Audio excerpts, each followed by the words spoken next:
নমস্কার। আমরা দক্ষিণ মির্জাপুর মহামায়া ক্লাবের পক্ষ থেকে আমরা একটা বিশেষ পরিস্থিতি নিয়ে বিলোনিয়াবাসীকে অবগত করার জন্য আমরা লাইভ টেলিকাস্টে এসেছি। প্রসঙ্গটা হচ্ছে আমরা দুর্গাপূজা ব্যাপারে গত বছর আমরা এখানে কেদারনাথ মন্দির করেছিলাম খুব সাড়ম্বরভাবে। আমাদের এবারেরও প্রস্তুতি চূড়ান্ত ছিল যে গত বছরের ন্যায় এবারে নতুন আরেকটা থিম তুলে ধরার জন্য। কিন্তু রাজ্যবাসী সবাই অবগত আছে যে বর্তমান পরিস্থিতিতে ত্রিপুরা রাজ্যের যে ভয়াবহ প্রাকৃতিক বিপর্যয়ে নেমে এসছে, এতে প্রত্যেকটা মানুষ ক্ষতিগ্রস্ত হয়েছেন। কেউ সরাসরি হয়েছেন, কেউ প্রত্যক্ষভাবে হয়েছেন, কেউ বা আগামী দিনে ক্ষতিগ্রস্ত হওয়ার সম্মুখীন রয়েছে। তার কারণ সমস্ত কিছু নিঃশেষ হয়ে গেছে। আমাদের এই ত্রিপুরা রাজ্যের উৎপাদন, যারা কৃষিজ জিনিস উৎপাদন করেন, সবজি উৎপাদন করেন, মাছ উৎপাদন করেন, সব কিছুই নষ্ট হয়ে গেছে। মানুষের উপর যে আগামী 5-6 মাস যে আর্থিক বোঝাটা আসছে, সে কথা বিবেচনা করে এবারে 2024 সালের আমাদের মহামায়া ক্লাবের যে দুর্গাপূজা, সেই দুর্গাপূজা আমরা যেভাবে করতাম সেটাকে আমরা স্থগিত করেছি।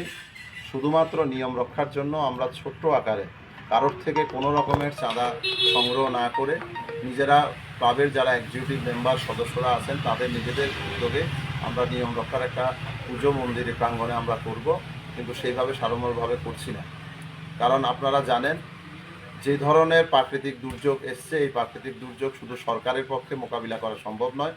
প্রত্যেকটা ক্লাব, প্রত্যেকটা মানুষ যদি আমরা এই দুর্গতদের পাশে গিয়ে না দাঁড়াই তাহলে মানবিকতা হারিয়ে যাবে। আমরা সেদিকেই লক্ষ্য রেখে আমরা এই বৃহৎ আকারে এই পূজাকে স্থগিত করেছি। শুধু তাই নয়, আমরা গতকালকে ক্লাবের তরফ থেকে 30 কার্টুনের মতো আমরা বিস্কিট অলরেডি জোলাইবাড়ি রিলিফ ক্যাম্পে পাঠিয়েছি, যেখানে ড্রাই ফুডের খুব অভাব দেখা দিয়েছে। আরও 100 কার্টুন বিস্কিটের আমরা অর্ডার দিয়ে রেখেছি, যাতে আমরা বন্যা দুর্গতদের পাশে যেখানে সংকট আছে সেখানে যাতে আমরা দাঁড়াতে পারি। আমাদের বক্তব্যটা একটা জায়গার মধ্যে, আমরা একটা বছর না হলে আনন্দটাকে খুব ছোট্ট আকারে করলাম, কিন্তু মানবিকতা যাতে আমাদের মধ্যে না হারায়, তার জন্য যাতে কোনো মানুষের উপর যাতে বাড়তি যাতে চাপ যাতে না যায়। আমরা মনে করি একটা মানুষের থেকে আমি যদি 2000 টাকা চাঁদা নিই, 1000 টাকা বা 500 টাকা চাঁদা নিই, এই টাকাটা না নিলে হয়তো একটা মাস হয়তো সে কাঁচা সবজিটাও হয়তো কিনতে পারবে। সেই সুযোগটাও হয়তো যাতে আমরা তাদেরকে একটা বছরের জন্য দিতে পারি, তার জন্যে আমরা এই সিদ্ধান্তে এসেছি। আমি ক্লাব সম্পাদক মহামায়া ক্লাবের, সঙ্গে আছেন ক্লাব সভাপতি বাবুল দেবনাথ মহোদয়, আমাদের কোষাধ্যক্ষ আছেন প্রবোধ কুমার নাথ মহোদয় এবং অন্যান্য এক্সিকিউটিভ মেম্বাররা আছে। সবাই মিলে মিলিত সিদ্ধান্ত নিয়ে আমরা এই সিদ্ধান্তে নিয়েছি যে আমরা কারোর কাছ থেকে কোনো রকম চাঁদা এবছরে গ্রহণ করব না এবং কাউকে আপনারা দেবেনও না।